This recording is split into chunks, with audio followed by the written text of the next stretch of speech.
সাব্রুমের মনোবনকুল ধর্মদীপা বেসরকারি স্কুলের এক শিক্ষিকার অস্বাভাবিক মৃত্যুর ঘটনায় রহস্য তৈরি হয়েছে। মৃত শিক্ষিকার নাম স্বপ্না চাকমা, বয়স ৩২ বছর। শিক্ষিকার বাড়ি কাঞ্চনপুরে। তিনি চাকরি সূত্রে মনোবনকুল ধর্মদীপা স্কুলের পাশে নবত্রিপুরার বাড়িতে ভাড়া থাকতেন। সেই বাড়িতেই রবিবার সকালে তার ঝুলন্ত মৃতদেহ উদ্ধার হয়। মৃতদেহের গলায় ফাঁসি লাগানো থাকলেও অনেকটা রহস্যজনক অবস্থায় দেহটি মেঝের উপর হাঁটু গেড়ে বসানো অবস্থায় ছিল বলে প্রত্যক্ষদর্শীর বিবরণ। মৃতদেহের উদ্ধারের পর একাংশ এটিকে পরিকল্পিত খুন বলে অভিযোগ তুলেছেন। খবর পেয়ে মনোবনকুল আউটপোস্ট থানার পুলিশ ঘটনাস্থলে এসে তার প্রাথমিক তদন্ত শুরু করে।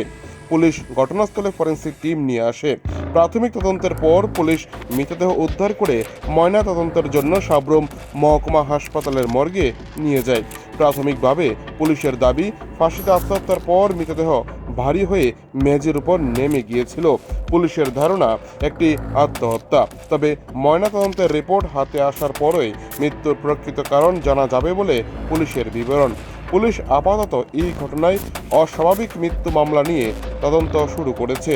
ভাড়া বাড়িতে ঘরের মধ্যে সুন্দরী স্কুল শিক্ষিকার ফাঁসিতে ঝুলন্ত মৃতদেহ উদ্ধারে পুরো মনোবনকুল জুড়ে ব্যাপক চাঞ্চল্য সৃষ্টি হয়েছে। আপনার নাম? খুমেসাং ত্রিপুরা। যিনি মারা গেলেন ওনার নাম কি? ওই স্বপ্না চাকমা আমার ননদ। কি করতেন উনি কাজ? এই তো এখানে স্কুলে পার্ট টাইম জব করে। আচ্ছা, তো মারা গেলেন কিভাবে উনি?